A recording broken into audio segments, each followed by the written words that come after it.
Hello everyone and welcome to this painting video where we are finally going to be taking, if you've been following the build vlog, the altar of the Succubi, and I'm going to show you on front camera first because it is quite a big model when you see it in someone's hands. This is an incredibly intricate miniature. It feels a bit weird even calling it a miniature, but what I want to do with this in the first segment of the video is get it primed. Now I had considered using just aerosols and stuff like that, but if you can hear the noise in the background, that means there's a compressor in the room. And if there's a compressor in the room, that means we're going to be getting the airbrush out, which is great. I think the airbrush is actually shot, it's like over here somewhere. So we're going to be airbrushing this, but once we have the primer down, we're going to be using a lot of contrast paints. So the priming stage is basically the most vital part of this, and I'm going to explain why. Because contrast paints do really well over their base colours, their assigned base colours, the Wraithbone and the Grey Seer. But what I want to do is to get the most out of the contrast paints. I'm going to spend longer on the priming and the shading of the model before we even put the contrast paints anywhere near the miniature. So I have a range of paints here in front of me that I'm going to be using just for this step. So first off, we're going to be using the Stynylrez Airbrush Primer Black. So the entire miniature is going to get a coat of that. After that, we're going to be moving on to the Stynylrez Grey, which is just a shade up. But then, on top of that, we're also going to be putting a layer of Citadel Grey Seer, again through the airbrush. And we're going to start using this in layers. So black will be first, which will cover the whole model. The darker of the two greys will cover the majority of the model. The Grey Seer will then start to pick out the contours and the highlighted areas, the lighter sort of shades. And finally, we have the Stynylrez White Airbrush Primer as well. And that's going to pick out our hot spots, where light is going to be glinting, almost glinting, sort of off certain parts, or areas that are a bit smaller and just deserve that little extra glint or that little extra shine of light upon it. That's going to work really well on the harpies and the characters and stuff that's on the miniature. The rest of it is going to look alright too. We're going to pick out plenty of things in here. Doing this in 4 stages like this will give the contrast paint the best opportunity to shade and accentuate the highlights that we're putting on on the base coats. So without further ado, I'm going to put some of the black into my airbrush. The airbrush I'm using, if I can hold it up under close cam, is the Green Stuff World reference 1395 with a 0.3 needle in there. And that's one that we have in the store. I've used it a few times. You might have seen the little tutorials on how to clean, how to strip and all that sort of stuff and how to use. If you're new to airbrushing, this is the kind of task you want to be learning with. So priming your miniatures, adding a little bit of pre-shade, adding a bit of highlighting and stuff before you put your paints down. This will work really well if you're liking how your contrast paints work, if you enjoy using contrast. The airbrushing stage as a primer slash base coat slash shade, pre-shade, will all help and all aid you in making that contrast paint work a little harder for you. So we're going to start off with the black, and we're going to fill it up. Well, we're going to put about half a pot, maybe 2/3 of a pot in there. So let's move that to the side. I am going to put a little bit of flow improver into it because this is going to take a while and I don't want the paint starting to dry too quickly as I'm applying it. So just a few drops of that in there.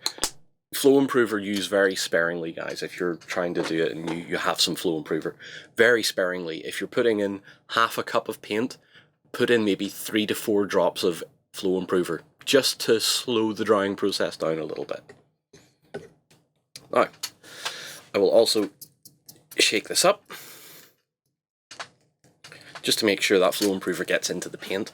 It's been a while since we've used the Stynylrez stuff, so I thought it was also a safer measure just to put some flow improver into it as well. I have forgotten one thing. People that complain to me and say, why are you not wearing gloves when you're airbrushing? Good point. Get them on. Good stuff. I also have a respirator. Because I'm doing so much airbrushing in this room, we have ventilators and stuff in here as well, they're on, but you will find that the room will get a little bit hazy, and we want to make sure that I continue making these videos for a long time to come, so respirator. Awesome, cool. Right, we're going to check the flow of our paint here, so let's have a look at our palette cam. Yep. That's very much the consistency I want, so let's go for it then.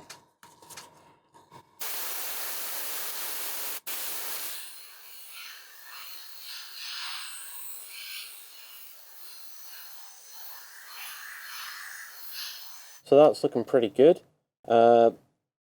It's also letting me have the first look at how my green stuffing jobs went, and I'm actually kind of challenged to find where exactly I put the green stuff now.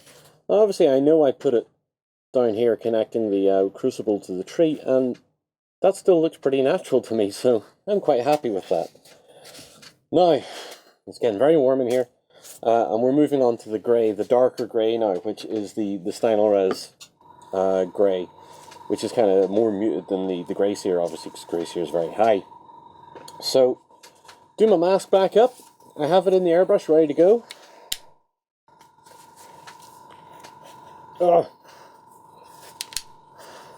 This time around, we're going to be doing a bit of a broader coat.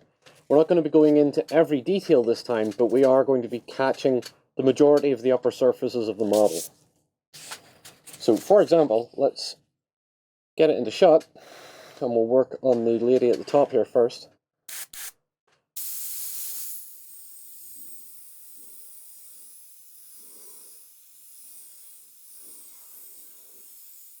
Sort of like that. So we're going to be doing most of the miniature in this grey now.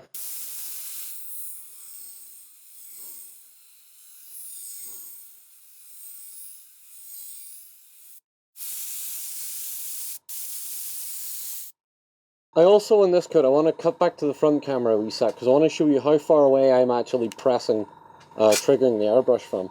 So I'm about a foot away or so, and that's just to make sure that most of this grey is going in an even spread around the miniature. We don't want to highlight anything as such just yet. We'll just make sure that we have everything we want on this part. I like this sort of fade that's happening here, so I think I'm going to retain that. So let's move that off to the side. The other stuff, like the harpies and the slaves... Hang on. Hang on. Let's do that. You can hear me a bit better. So the harpies and the slaves are all being done separately off the model, obviously, as you can tell. So, for example, the slaves I've put onto a bit of a priming stick here. So just a piece of wood with some double-sided tape on it, and they've been applied onto it like so. So we'll be doing those next, as well as the harpies. So at this stage, the initial grey primer is down, and I want to just show a couple of things. So you can see some of the harpies here. It's just meant to add a little bit more to what the black is already doing. It's meant to add a little bit of contour, a little bit of shading, a little bit of highlight, but it's meant to bring up a little bit off the black. On the carriage itself, it doesn't really look like much, does it? You only get to really see it with the gradient going from here to the underside of the crucible. That's not a big deal. Our next step is going to bring this up a bit more, quite a lot actually. And as I said before, it's going to be using Citadel's grey sear base coat. Now this has been thinned about, I would say 2 to 1, 3 to 1. So if you take, let's say if you take 2 milliliters of the paint, or a couple of drops of the paint, you're going to be putting in about 2 drops of thinner and another drop or 2 of flow improver, just to make sure that that process has started and it's nice and thin. I can show you the consistency, so...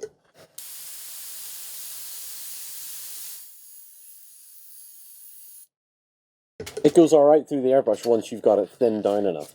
Anyway, clip it back on and let's start. So this level of highlighting is going to be a little bit more focused. It's going to be focused on larger areas that are sort of in that area where you want light to be hitting it. So let's see what we can do.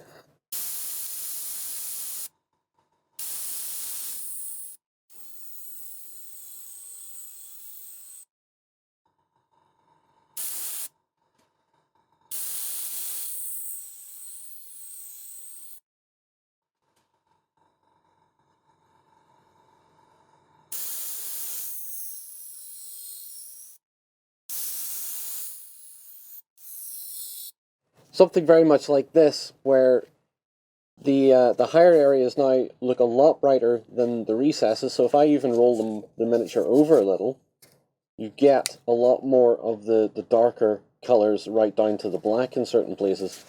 But the characters in particular stand out rather nicely against that backdrop, that sort of darker one. But this is the overall sort of fill light, so to speak, and then we can go in with our white once we have all this done. I think with the right care and attention on the white, we're going to have a very good looking miniature. So at this stage, all the grey sear has actually been applied now, and we can show a couple of examples of that. While I was waiting for this to dry and cleaning the airbrush out, I realised a couple of things. One, there's a lot of flesh going on this miniature. There's the harpies, obviously, there's the slaves, and then there's also characters on here. The harpies and that I'm not too worried about because they're more of an ethereal thing anyway, so I think the white airbrush will be enough for them, that once we start putting down, hopefully I'm going to be looking at purples and stuff like that for their skin. But with these ones here, these two and these two up here, they are definitely far more human than the others. So I think after this airbrush step, we may just do a little bit of toning with some Wraithbone, which is the other Citadel base colour, and we'll tone them in a little bit before we start applying a flesh-coloured contrast paint to them, because that will accentuate that sort of underlying sort of, that sort of, skin's almost on the pinkish brown scale colour-wise, and I want the more human characters on the miniature to actually look a bit more human. As I said, the harpies not too worried about at all. I think purples and stuff, keeping them rather dark and odd looking, will work better for the miniature. But with these 4 characters in particular, I want them to have a bit more of a human tone to them. So with that said, I'm going to work on with the white. So we have our white airbrush primer here. I have a little bit of thinner in the bottom of the cup of the airbrush, and I'm just going to put that in like so. I'm going to slap the lid on, give it a bit of a shake as well. I see there's a little bit of... That's alright. Just shake that, and then we'll quickly show that under close cam before I stick my mask on.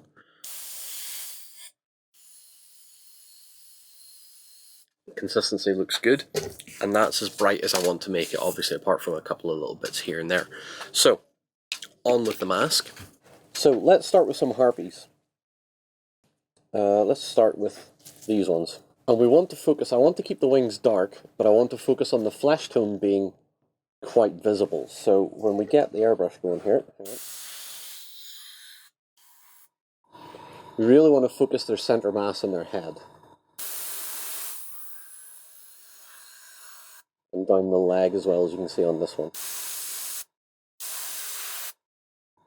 Something like that, which really brings that skin out.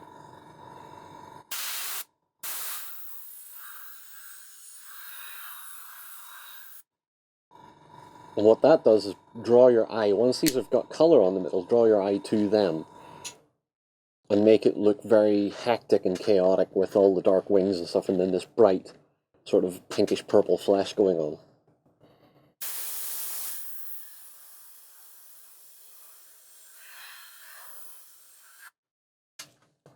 So this is what I mean by the white being a lot more pointed than the previous 3 steps.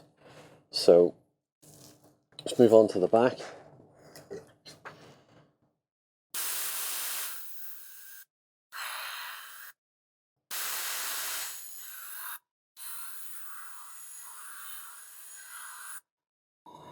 Basically that, and we're going to do that across the whole miniature as well.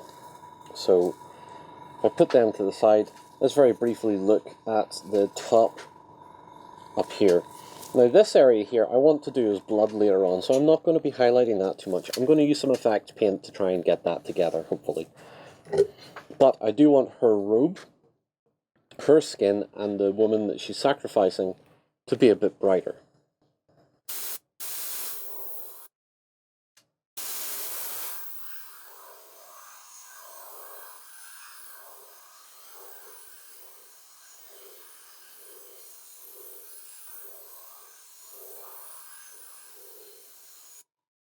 So starting to build that up there. Let's see if we can take it up the cloth a bit. Not too much though, just a little bit in this case. And then over the top of her head. And down the front of her body.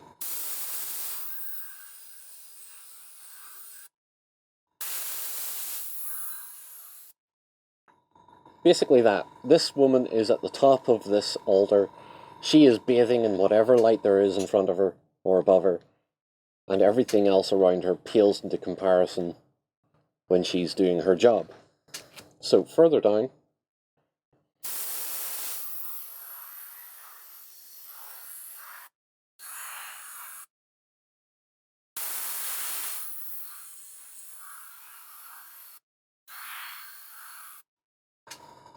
making these two stand out as well. We'll look at the back of the hair.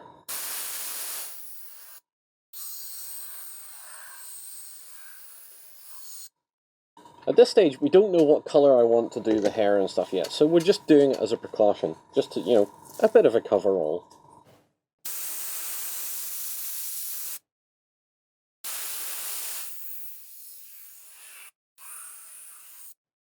Something like that. So that makes them stand out really nice. However, we are going to pick out some of the faces and stuff on here as well, so let's just see what we can do.